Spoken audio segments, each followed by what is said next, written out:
ಕೃಷಿ ವಿಶ್ವವಿದ್ಯಾನಿಲಯ ಜಿಕೆವಿಕೆ ಬೆಂಗಳೂರು ಇವರ ವತಿಯಿಂದ ನಾವು ಇವತ್ತು ಬೀಜೋಪಚಾರ ಕಾರ್ಯಕ್ರಮವನ್ನು ಹಮ್ಮಿಕೊಂಡಿದ್ದೇವೆ. ಬೀಜೋಪಚಾರ ಅಂತಂದ್ರೆ ಫಸ್ಟಿಗೆ ಬೀಜಗಳ ಬಿತ್ತನೆ ಮಾಡೋಕ್ಕಿಂತ ಮುಂಚೆ ಅದನ್ನ ಉಪಚರಿಸಬೇಕು. ಏನಕ್ಕಂತಂದ್ರೆ ಸಸ್ಯ ಸಂರಕ್ಷಣೆ ಮಾಡೋದಾಗಿರ್ಬೋದು, ಅದ್ರ ಇಳುವರಿ ಹೇಗೆ ಜಾಸ್ತಿ ಮಾಡ್ಬೋದು ಅನ್ನೋದಕ್ಕೋಸ್ಕರ ನಾವು ಬೀಜೋಪಚಾರ ಮಾಡ್ತೀವಿ. ಬೀಜೋಪಚಾರನ ನಾವು ಫಂಗಿಸೈಡ್, ಇನ್ಸೆಕ್ಟಿಸೈಡ್ಸ್ ಅಥವಾ ಬಯೋಫರ್ಟಿಲೈಸರ್ ಅಂದ್ರೆ ಶಿಲೀಂಧ್ರನಾಶಕ ಆಗಿರ್ಬೋದು, ಕೀಟನಾಶಕ ಆಗಿರ್ಬೋದು ಮತ್ತು ಜೈವಿಕ ಗೊಬ್ಬರಗಳನ್ನ ಯೂಸ್ ಮಾಡಿಕೊಂಡು ನಾವು ಬೀಜೋಪಚಾರಗಳನ್ನ ಮಾಡ್ಬೋದು.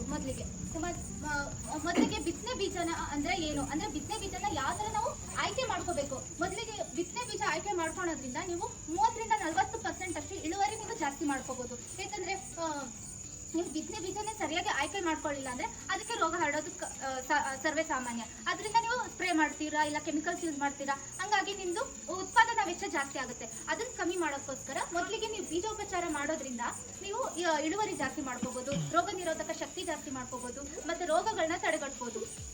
ಉತ್ತಮ ಬೀಜಗಳು ಯಾವುವು ಅಂದರೆ, ಉತ್ತಮ ಬೀಜಕ್ಕೆ ಅಂದ್ರೆ ಮೊಳಕೆ ಹೊಡೆಯುವ ಮತ್ತೆ ಶಕ್ತಿ ಶೇಕಡ 80% ಇರಬೇಕು. ಅಂತಂದ್ರೆ ಇವಾಗ ನೀವು ಬಿತ್ತನೆ ಮಾಡಿರ್ತೀರಾ ಅನ್ಕೊಳ್ರಿ, ಬಿತ್ತನೆ ಮಾಡಿದ ತಕ್ಷಣ ಒಂದ್ 3-4 ದಿನದಲ್ಲಿ ಮೊಳಕೆ ಹೊಡಿಬೇಕಲ್ವಾ ಸಾಧಾರಣವಾಗಿ. ಆದ್ರೆ ಒಂದೊಂದ್ಸತಿ ಏನಾಗುತ್ತೆ 10-15 ದಿವಸ ಆದ್ರೂ ಮೊಳಕೆ ಹೊಡಿಯಲ್ಲ. ಅವಾಗ ಏನಾಗಿರುತ್ತೆ, ಆ ಬಿತ್ತನೆ ಬೀಜಕ್ಕೆ ಅದ್ರ ಶಕ್ತಿ, ಮೊಳಕೆ ಹೊಡೆಯೋ ಶಕ್ತಿ ಅನ್ನೋದು ಕಮ್ಮಿ ಇರುತ್ತೆ. ಹಾಗಾಗಿ ಅಂತ ಬೀಜಗಳನ್ನ ಆಯ್ಕೆ ಮಾಡ್ಕೋಬಾರ್ದು ನಾವು ಮೊದಲಿಗೆ. ಅದಾದ್ಮೇಲೆ ಎರಡನೇದಾಗಿ ಅದರ ಭೌತಿಕ ಶುದ್ಧತೆ ಮತ್ತು ಆನುವಂಶಿಕ ಶುದ್ಧತೆಯನ್ನ ನೋಡ್ಕೋಬೇಕು. ಭೌತಿಕ ಶುದ್ಧತೆ ಅಂದ್ರೆ ಫಿಸಿಕಲ್ ಪ್ಯೂರಿಟಿ. ಅಂದ್ರೆ ಇವಾಗ ಫಾರ್ ಎಕ್ಸಾಂಪಲ್ ನೀವು ತೊಗರಿ ಬೀಜಗಳನ್ನ ಹಾಕ್ತಿರ್ತೀರಾ, ಬಿತ್ತನೆ ಮಾಡ್ತಿರ್ತೀರಾ ಅನ್ಕೊಳ್ರಿ. ತೊಗರಿ ಬೀಜಗಳು ಅಷ್ಟೇ ಇರಬೇಕು, ಅದರಲ್ಲಿ ಉದ್ದ ಆಗಿರ್ಬೋದು, ಹೆಸರು ಕಾಳು ಆಗಿರ್ಬೋದು, ಬೆರಕೆ ಆಗಿರ್ಬಾರ್ದು. ಬೆರಕೆ ಆಗೋದ್ರಿಂದ ಏನಾಗುತ್ತೆ, ಇವಾಗ ಒಂದ್ ಕಡೆ ತೊಗರಿ ಹುಟ್ಟಿರುತ್ತೆ, ಒಂದ್ ಕಡೆ ಉದ್ದು ಹುಟ್ಟಿರುತ್ತೆ. ಅವಾಗ ನೀವು ಕಟಾವ್ ಮಾಡ್ಬೇಕಾದ್ರೆ ಕಷ್ಟ ಆಗುತ್ತೆ. ಆಮೇಲೆ ಅದರಿಂದ ಒಂದರಿಂದ ಒಂದಕ್ಕೆ ರೋಗ ಹರಡೋ ಒಂದು ಚಾನ್ಸಸ್ ಜಾಸ್ತಿ ಇರುತ್ತೆ. ಹಂಗಾಗಿ ಫಿಸಿಕಲ್ ಪ್ಯೂರಿಟಿ ಅಂದ್ರೆ ಭೌತಿಕ ಶುದ್ಧತೆ. ನೀವು ಬೀಜಗಳನ್ನ ಬಿತ್ತನೆ ಬೀಜನ ಆಯ್ಕೆ ಮಾಡ್ಕೋಬೇಕಾದ್ರೆ ಯಾವುದೇ ಕಸ ಕಡ್ಡಿ ಆಗಿರ್ಬೋದು, ಅದರಲ್ಲಿ ಯಾವುದೇ ಅಂತ ಬೇರೆ ಬೀಜಗಳು ಬೆರ್ತಿರಬಾರ್ದು. ಮತ್ತು ಆನುವಂಶಿಕ ಶುದ್ಧತೆ ಅಂದ್ರೆ ಜೆನೆಟಿಕಲ್ ಪ್ಯೂರಿಟಿ ಅಂತ ಹೇಳ್ತೀವಿ.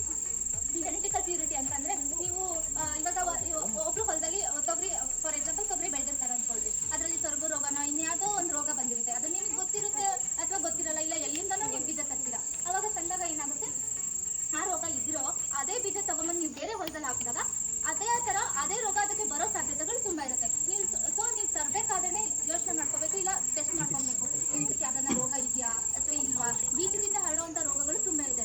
ಎಲೆ ಚುಕ್ಕಿ ರೋಗ ಆಗಿರ್ಬೋದು, ಆಮೇಲೆ ಬೂಸ್ಟ್ ರೋಗ ಅಂತಿರಲ್ಲ, ರಸ್ಟ್ ಬಂದಿರುತ್ತೆ, ಎಲೆಗಳೆಲ್ಲ ಕೆಂಪಗಾಗಿರುತ್ತೆ ಅಂತ ಹೇಳ್ತಿರಲ್ಲ, ಆ ತರ ರೋಗಗಳಾಗಿರ್ಬೋದು. ಆ ತರ ಹರಡೋದು ಬೀಜದಿಂದ ಹರಡುವಂತ ರೋಗಗಳು ಇರ್ತವೆ, ಮತ್ತೆ ಮಣ್ಣಿನಿಂದ ಹರಡುವಂತ ರೋಗಗಳು ಇರ್ತವೆ. ಅದನ್ನ ಅದಕ್ಕೋಸ್ಕರ ನಾವು ಬೀಜೋಪಚಾರ ಮಾಡ್ತೀವಿ. ನಾವು ಇವತ್ತು ಏನ್ ಮಾಡ್ತಿದೀವಿ ಅಂತ ಜೈವಿಕ ಗೊಬ್ಬರ ಬಳಸ್ಕೊಂಡು ಅಂದ್ರೆ ಬಯೋಫರ್ಟಿಲೈಸರ್ಸ್ ನ ಬಳಸ್ಕೊಂಡು ಹೇಗೆ ಬೀಜೋಪಚಾರ ಮಾಡಬೇಕು ಅನ್ನೋದು ನೋಡ್ತೀವಿ. ಮತ್ತೆ ಈ ಬೀಜೋಪಚಾರ ಮಾಡೋಕ್ಕಿಂತ ಮುಂಚೆ ಜೈವಿಕ ಗೊಬ್ಬರಗಳು ಯಾವ್ಯಾವ ಇದಾವೆ, ಮತ್ತೆ ಎಲ್ಲಾ ಬೆಳೆಗಳು ಸೂಕ್ತ ಆಗುತ್ತಾ ಬೀಜೋಪಚಾರ ಮಾಡಕ್ಕೆ ಅನ್ನೋದ್ರ ಮೇಲೆ ಹೇಳೋದು. ಮೊದಲಿಗೆ ಯಾವ್ಯಾವ ಇದಾವೆ ಅಂತಂದ್ರೆ ರೈಸೋಬಿಯಂ ಅಂದ್ರೆ ಇದ್ರ ಹೆಸರು, ಜೈವಿಕ ಗೊಬ್ಬರದ ಹೆಸರು ರೈಸೋಬಿಯಂ. ಇವಾಗ ನಮ್ಗೆ ಎಷ್ಟು ಬೀಜ ಐತೆ, ಎಷ್ಟು ಹಾಕ್ಬೇಕು ಅನ್ನೋದು ನಿಮ್ಗೆ ಒಂದು ಪ್ರಶ್ನೆಗಳಿರುತ್ತೆ. ಇವಾಗ 1 ಎಕರೆಗೆ ಒಂದು ಬಿತ್ತನೆ ಬೀಜ ತಗೊಂಡಿರ್ತೀರ ಅಂದ್ರೆ 1 kgಗೆ ನೀವು 5 ಗ್ರಾಮ್ನಷ್ಟು, ಇವಾಗ ಒಂದು ಬೆಂಕಿಪಟ್ಟಣ ಇರುತ್ತಲ್ಲ, ಆ ಬೆಂಕಿಪಟ್ಟಣ ಇರುತ್ತಲ್ಲ, ಅದು 5 ಗ್ರಾಮ್ನಷ್ಟು ನೀವು ಹಾಕೊಂಡು ನೀವು ಬೀಜೋಪಚಾರ ಮಾಡ್ಕೋಬಹುದು. ಅಂದ್ರೆ ನಿಮ್ ಬಿತ್ತನೆ ಬೀಜ ನಿಮ್ಗೆ ಎಷ್ಟು ಎಕರೆ ಅನ್ನೋದ್ರ ಮೇಲೆ, ನೀವು ಎಷ್ಟು ಬೀಜಗಳು ತಗೊಂಡಿರ್ತೀರಲ್ಲ ಅದ್ರ ಮೇಲೆ ಲೆಕ್ಕ ಹಾಕೊಂಡು ನೀವು 1 kgಗೆ 5 ಗ್ರಾಮ್ನಷ್ಟು ಅದ್ರ ಮೇಲೆ ತಿಳ್ಕೊಳ್ಳಿ. ಅದಾದ್ಮೇಲೆ ಇದ್ರದ್ದು ಹೇಗೆ ಮಾಡ್ಬೇಕನ್ನೋದು ವಿಧಾನ ನಾವಿವಾಗ ಪ್ರಾತ್ಯಕ್ಷಿಕೆ ತೋರಿಸ್ತೀವಿ.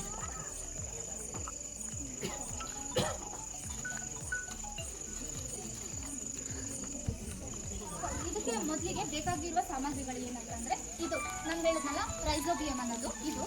ಆಮೇಲೆ ಇದು ಬೆಲ್ಲದ ಪಾಕ. ಅಂದ್ರೆ ಇವಾಗ ಜಾಮೂನು ಅಥವಾ ನೀವೇನಾದ್ರೂ ಉಂಡೆ ಮಾಡ್ಬೇಕಾದ್ರೆ, ಮನೆಯಲ್ಲಿ ಮಾಡ್ಬೇಕಾದ್ರೆ ಬೆಲ್ಲದ ಪಾಕ ಅಂತ ತಗೊಂತಿರಲ್ಲ, ಅದು ಎಳೆ ಪಾಕ ತರ ಇರಬೇಕು, ಅಂದ್ರೆ ಗಟ್ಟಿ ಆಗಿರ್ಬಾರ್ದು, ತರ ನೀರಲ್ಲಿ ಇರಬೇಕು. ಇಷ್ಟು ಇದು ಸಾಮಗ್ರಿಗಳು ಇರಬೇಕು. ಮತ್ತೆ ನಿಮ್ಗೆ ನಾವಿವತ್ತು ತಗೊಂಡಿರೋದು ತೊಗರಿ ಬೀಜ. ನಾನು ಹೇಳಿದ್ನಲ್ಲ, ತೊಗರಿ ಬೀಜಕ್ಕೆ ರೈಸೋಬಿಯಂ ಅನ್ನೋದನ್ನ ನಾವು ಉಪಚರಿಸ್ತೀವಿ ಅಂತ. ಮೊದಲಿಗೆ ಇದು ಮಾಡೋಕ್ಕಿಂತ ಮುಂಚೆ ನೀವು ಕೈಗೆ ಗ್ಲೌಸ್ ಅಥವಾ ಕವರ್ ಹಾಕೋಬೇಕು. ಯೂಶಲಿ ಗ್ಲೌಸ್ ಇರಲ್ವಲ್ಲ, ಹಂಗಾಗಿ ಕವರ್ನ ನೀವು ಮನೇಲಿ ಎಲ್ಲರ ಮನೇಲಿ ಆಲ್ಮೋಸ್ಟ್ ಇದು ಪ್ಲಾಸ್ಟಿಕ್ ಕವರ್ ಇದ್ದೇ ಇರುತ್ತೆ. ಸೊ ಅದನ್ನು ಯೂಸ್ ಮಾಡಿಕೊಂಡು ನೀವು ಮೊದಲಿಗೆ ಈ ಬೀಜಗಳನ್ನ ಹರಡ್ಕೋಬೇಕು ಈ ಥರ ಪ್ಲಾಸ್ಟಿಕ್ ಪೇಪರ್ ಮೇಲೆ. ಆಮೇಲೆ ಹರಡೋಕ್ಕಿಂತ ಮುಂಚೆ ನೀವು ಏನು ಬೀಜೋಪಚಾರ ಮಾಡ್ತೀರಲ್ಲ ಅಂಥ ಜಾಗವನ್ನು ಸ್ವಚ್ಛಗೊಳಿಸಬೇಕು. ಯಾವುದೇ ಕಸ ಕಡ್ಡಿ ಆಗಿರ್ಬೋದು, ಯಾಕಂದರೆ ನೀವು ಮಾಡ್ಬೇಕಾದ್ರೆ ಅದ್ರ ಒಳಗಡೆ ಸೇರುವಂಥ ಸಾಧ್ಯತೆ ಇರುತ್ತೆ. ಹಂಗಾಗಿ ನೀವು ಆ ಜಾಗನ ಸ್ವಚ್ಛಗೊಳಿಸ್ಬಿಟ್ಟು ಅದಾದಮೇಲೆ ಈ ಥರ ಒಂದು ಪ್ಲಾಸ್ಟಿಕ್ ಪೇಪರ್ ಅಥವಾ ನ್ಯೂಸ್ ಪೇಪರ್ ಮೇಲೆ ಈ ಥರ ಹರಡ್ಕೊಬೇಕು. ಈ ಥರ ಹರಡ್ಕೊಂಡ್ಮೇಲೆ ನೀವು ಈ ಬೆಲ್ಲದ ಪಾಕ ಇರುತ್ತಲ್ಲ, ಆ ಬೆಲ್ಲದ ಪಾಕ ಸ್ವಲ್ಪ ಚಿಮ್ಕಿಸ್ಕೋಬೇಕು. ಈ ಬೆಲ್ಲದ ಪಾಕ ಏನಕ್ಕೆ ನಾವು ಹಾಕೊಂತೀವಿ ಅಂತಂದ್ರೆ, ಈ ಬೆಲ್ಲದ ಪಾಕ ಏನಕ್ಕೆ ಹಾಕೊಂತೀವಿ ಅಂದ್ರೆ, ಇದು ರೈಸೋಬಿಯನ್ನ ಹಾಕ್ತೀವಲ್ಲ ಅದು ಅಂಟ್ಲಿಕ್ಕೋಸ್ಕರ. ಇವಾಗ ಮನೇಲಿ ಅಷ್ಟೇ ಉಂಡೆ ಮಾಡಿದಾಗ ಅದು ಅಂಟ್ಲಿ ಅಂತ ಹಾಕ್ತೀವಲ್ಲ, ಅದೇ ಥರ ಇದು ಜಸ್ಟ್ ಅಂಟ್ಲಿಕ್ಕೋಸ್ಕರ. ನೀವು ಅದನ್ನೇ ಜಾಸ್ತಿ ಏನಾದರೂ ಹಾಕ್ಕೊಂಡ್ರೆ ಇರುವೆಗಳು ತಿಂದು ಹೋಗೋ ಸಾಧ್ಯತೆ ಇರುತ್ತೆ. ನೀವು ಮಣ್ಣಿಗೆ ಸೇರಿಸಿದಾಗ ಇರುವೆಗಳು ತಿಂದು ಹೋಗ್ಬಿಡುತ್ತೆ. ಯೂಶಲಿ ಏನು ಬೆಲ್ಲ ಇರೋ ಕಡೆ ಇರುವೆ ಬರೋ ಸಹಜನೇ ಅಲ್ವಾ. ಸ್ವಲ್ಪ ಅದು ಜಸ್ಟ್ ಇದು ಹಾಕಿದಾಗ ಅದು ಅಂಟ್ಕೋಬೇಕಷ್ಟೆ. ಇದು 5 ಗ್ರಾಮ್ನಷ್ಟು ಬೆಂಕಿಪಟ್ಟಣ ನಾವು ಯೂಸ್ ಮಾಡ್ಕೊಂಡು ಹಾಕ್ಕೊತಾ ಇದ್ದೀವಿ. ನೀವು ಇವಾಗ ಏನು ಮನೇಲಿ ಬೇಲ್ ಮಾಡೋಕ್ಕೇನು ಇಲ್ಲ ಅಂತಂದರೆ ಹಾಕ್ಬಿಟ್ಟು ನೀಟಾಗಿ ಕಲಿಸ್ಕೋಬೇಕು. ಅದು ಎಲ್ಲದಕ್ಕೂ ಆಗಂಗೆ ಕಲಿಸ್ಕೊಬೇಕು. ಅಂದರೆ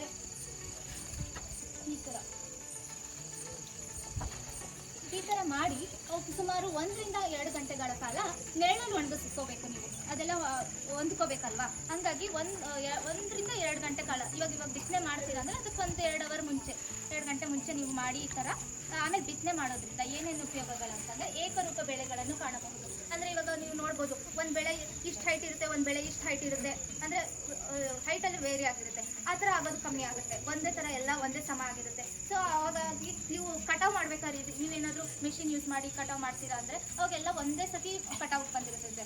ಅವಾಗ ಆ ಥರ ಏಕರೂಪ ಬೆಳೆಗಳನ್ನು ಕಾಣಬಹುದು. ಮತ್ತು ಬೇರೆ ಬೀಜದ ಮೊಳಕೆಯ ಪ್ರಮಾಣವನ್ನು ಹೆಚ್ಚಿಸಬಹುದು. ಅಂದರೆ ಜರ್ಮಿನೇಷನ್ ಪರ್ಸೆಂಟೇಜ್ ಅಂತ ಏನು ಹೇಳ್ತೀವಿ, ಅಂದರೆ ಮೊಳಕೆ ಹೊಡೆಯೋದು ಚೆನ್ನಾಗಿ ಬೇಗ ಮೊಳಕೆ ಹೊಡೆಯುತ್ತೆ, ನಿಮಗೆ ಬೇಗ ಜಾಸ್ತಿ ಇಳುವರಿ ಕೊಡುತ್ತೆ. ಆಮೇಲೆ ಇದೇ ಥರ ಇಳುವರಿ, ಈಗ ಇದು 25% ಇಳುವರಿ ಕೂಡ ನಿಮಗೆ ಜಾಸ್ತಿ ಮಾಡುತ್ತೆ ಇದನ್ನು ಮಾಡೋದ್ರಿಂದ.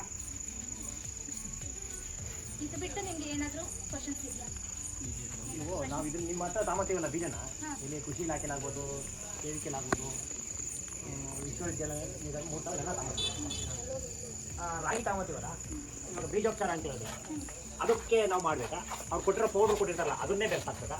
ಈಗ ನೀವು ಹೇಳಿದ್ರಲ್ಲ ಈಗ ಈ ಥರ ಮಾಡಬೇಕು ಸರ್. ಈಗ ಕೃಷಿ ಇಲಾಖೆ ಯೂನಿವರ್ಸಿಟಿ ಥರ ಹೋಗಿ ಆಗಲೇ ಟ್ರೀಟ್ಮೆಂಟ್ ಮಾಡಿರ್ತಾರೆ ಬಿತ್ತನೆ ಬೀಜಗಳು. ಎಲ್ಲಿ ನೀವು ಬೇರೆ ಕಡೆಯಿಂದ ತಂದಿರ್ತೀರಿ ಗೊತ್ತಾ ಬೀಜಗಳು, ಅಂತ ಹತ್ರ ಮಾಡಬೇಕಾಗುತ್ತೆ. ಬೀಜೋಪಚಾರ ಮಾಡಿ ಎಷ್ಟು ದಿನ ಇಡ್ಬೋದು? ಇದು ಒಂದು ಹೇಳೋದೇ ಮತ್ತೆ ನಾನು ಬೀಜೋಪಚಾರ ಇವತ್ತು ಬೀಜೋಪಚಾರ ಅಂದರೆ ಇವತ್ತು ಬಿತ್ತನೆ ಮಾಡ್ತೀರಾ ಅಂದರೆ ಆದಷ್ಟು ಇವತ್ತೇ ಮಾಡಿ ಇವತ್ತೇ ಬಿತ್ತನೆ ಮಾಡೋದು ಒಳ್ಳೇದು. ಅದನ್ನ ಇಟ್ಬಿಟ್ಟು ಮಾಡೋದ್ರಿಂದ ಅದು ಉಪಯೋಗ ಕಮ್ಮಿ ಆಗುತ್ತೆ. ಅಂದರೆ ಅದ್ರದ್ದು ಸತ್ವ ಕಳ್ಕೊಂಡ್ಬಿಡುತ್ತೆ. ಆದಷ್ಟು ಇವತ್ತು ಅಂದರೆ ಬೆಳಿಗ್ಗೆ ಮಾಡ್ತೀರಾ ಅಂದರೆ ಒಂದು ಸ್ವಲ್ಪ ಮಿಕ್ಸ್ ಮಾಡ್ಕೊಂಡು ಇಟ್ಕೊಂಡು ಮಾಡಿದ್ರೆ ಮೊಳಕೆ ಪ್ರಮಾಣ ಜಾಸ್ತಿ ಮಾಡಬೇಕು ಅಂತಂದರೆ ಇನ್ಕೇಸ್ ಇವಾಗ ಇವು ದ್ವಿದಳ ಧಾನ್ಯಗಳಾಗಿರ್ಬೋದು, ಜಸ್ಟ್ ನೀವು ಏನು ಒಂದು ಪಾತ್ರೆಯಲ್ಲಿ ನೀರು ತೊಗೊಂಡು ಅವನ್ನ ನೆನೆಸಿ ಇಡಬೇಕು. ಒಂದು 6 ರಿಂದ 7 ಅವರು ಅಷ್ಟು ನೆನೆಸಿಟ್ಬಿಟ್ಟು ಅದು ನೀರು ತೆಗೆದ್ಬಿಟ್ಟು ಇದು ನೆರಳಲ್ಲಿ ಏನೇ ಆಗಲಿ ಇವನ್ನ ನೆರಳಲ್ಲೇ ಒಣಗಾಕ್ಬೇಕು. ನೀವು ಬಿಸಿಲಲ್ಲಿ ಒಣಗಾಕ್ಬಿಟ್ರೆ ಅದ್ರದ್ದು ಸತ್ವ ಕಳ್ಕೊಂಡ್ಬಿಡುತ್ತೆ. ಹಂಗಾಗಿ ಈ ದ್ವಿದಳ ಧಾನ್ಯಗಳನ್ನೆಲ್ಲ ಒಂದು 6 ರಿಂದ 7 ಅವರು ನೀವು ಇವಾಗ ಮೊಳಕೆ ಸಾರು ಅಂತ ಮಾಡ್ತೀರಲ್ಲ, ಮೊಳಕೆ ಕಟ್ಟಿ, ಅದಕ್ಕೆ ನೀವು ಮೊಳಕೆ ಪ್ರಮಾಣ ಹೆಂಗೆ ಜಾಸ್ತಿ ಆಗುತ್ತೋ ಅದೇ ಥರ ನಾವು ಬಿತ್ತನೆ ಮಾಡೋಕ್ಕಿಂತ ಮುಂಚೆ ನೆನೆಸ್ಬಿಟ್ಟು ಏನು ನೆರಳಲ್ಲಿ ಒಣಗಿಸ್ಬಿಟ್ಟು ಬಿತ್ತನೆ ಮಾಡೋದ್ರಿಂದ ಇನ್ನೂ ಚೆನ್ನಾಗಿ ಇಳುವರಿ ಜಾಸ್ತಿ ಆಗುತ್ತೆ ಮತ್ತು ಮೊಳಕೆ ಬೇಗ ಬರುತ್ತೆ. ಹಂಗಾಗಿ ಅದು ಮಾಡ್ಕೋಬೋದು.